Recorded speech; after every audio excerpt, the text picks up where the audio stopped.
আসন্ন জাতীয় সংসদ নির্বাচন উপলক্ষে পীরগাছা বৌদ্ধবাড়ি কালী মন্দিরে আয়োজিত আজকের এই নির্বাচনী জনসভার সম্মানিত সভাপতি উপস্থিত আছেন 10 নম্বর লাইরিপাড়ার সুযোগ্য chairman Apel Mahmud, Lairipara union BNP সভাপতি মাতুল আহমেদ, সাংগঠনিক সম্পাদক জালাল, সিনিয়র জয়েন্ট সেক্রেটারি উকিল সহ লাইরিপাড়া ইউনিয়ন বিএনপি অঙ্গ সংগঠনের নেতৃবৃন্দ উপস্থিত। আমার সামনে এই গ্রামের ভাই এবং বোনেরা, সবার প্রতি আমার সালাম, হিন্দু ভাইদের প্রতি আদাব। আমরা লাইরিপাড়া ইউনিয়ন সকল টাইমে এটা বিএনপির অধ্যুষিত এলাকা। এই জায়গায় সকল টাইম অনেক প্রতিকূলতার মধ্যেও লাইরিপাড়া ইউনিয়নের চেয়ারম্যান নির্বাচিত হয় আমাদের বিএনপির থেকে। সেই জন্য লাইরিপাড়া ইউনিয়ন সকল টাইমে আওয়ামী লীগ গভর্নমেন্টের টাইমেও যেগুলো উন্নয়ন কর্মকাণ্ড চলছে সেগুলো আমার বিশ্বাস আমাদের নেতৃবৃন্দের হাত দিয়ে এই উন্নয়নগুলো হয়েছে।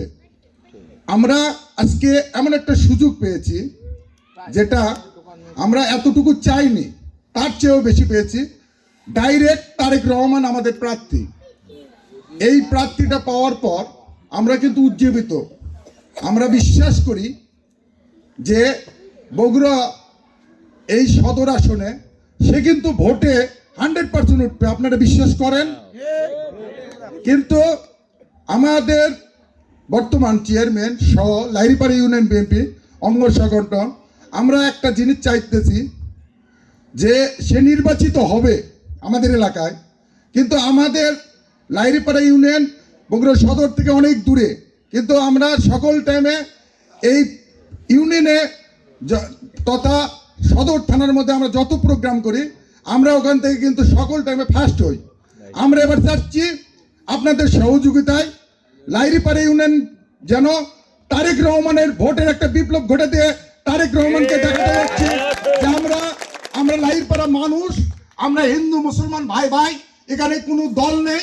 আমরা এখানে আমরা আপনাকে ভালোবাসি, তার প্রতিফলন হিসেবে একটি করে সিল মেরে তাকে দিতে চাই এই মেসেজটা। আর এই মেসেজটা যদি আমরা দিতে পারি তাহলে লাইরিপাড়া আনাচে কানাচে আমাদের বর্তমান চেয়ারম্যান তথা লাইরিপাড়া ইউনিয়ন বিএনপি বর্তমান তারেক রহমান তার প্রতিনিধি সহ আমরা সকল উন্নয়ন কর্মকাণ্ড 100% করতে পারবো। 5 বছর পর আমার বিশ্বাস লাইরিপাড়া কোনো রাস্তা, কোনো ঘাট, কোনো জায়গা, কোনো কাজে কখনোই আর মুখবৃত্তি হতে হবে না। অনেক কাজ হয়তো বা চেয়ারম্যানের করার ইচ্ছে থাকলেও করতে পারেন, কিন্তু তখন ইচ্ছে না থাকলেও তার কাছে এমন বরাদ্দ থাকবে, সে করতে উৎসাহ দিবে এবং করা যাবে। তাই জন্য একটি ভোট দিবেন। একটি ভোটের মাধ্যমে আমরা প্রমাণ করে দিতে চাই লাইরিপাড়া ছিড়া। আর নিরাপত্তার কথা করছে, নিরাপত্তা আমি বিশ্বাস করি বাংলাদেশ জাতীয়তাবাদী শক্তি যখন বাংলাদেশের ক্ষমতায় থাকে আমাদের দেখা তখন হিন্দু সম্প্রদায় সবচেয়ে নিরাপদ থাকে।